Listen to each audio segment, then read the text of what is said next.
Мен Симакина Нина, Павлодар облысы Ақтоғай ауданы Қожымжар ауылында 1988 жылы 10 тамызда дүниеге келгем. Қожымжар ауылында Тіленшин атындағы орта мектебінде орысша сыныпта оқып, сол мектепті бітірдім. 2006 жылы Қарауба ауылына келін болып түстім.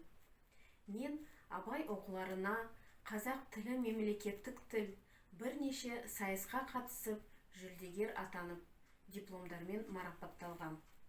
Қазір қазақтың келіні болып, салт дәстүрлер біліп, домбырамен ән саламын.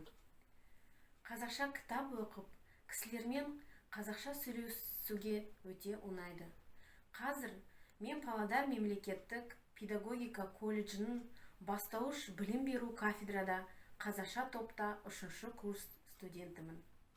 Мейлі, сен көп тілді біл, қой демесем, Пушкин, Байрон, Шекспир, Гёне десен. Бірақ сен қазақ деп айта алмаймын, туған ана тілінді сөйлемесем дегім келеді. Қазақстанның әрбір азаматты мемлекеттік тіл, қазақ тілін білуге міндетті. Өзге тілін бәрін біл, өз тілінді көрметте деп. Ақын Қадыр Мырзалиев айтқандай, қазақ тілін құрметтеу, таза қазақ тілінде сөйлеу әр адамның азаматтық парызы.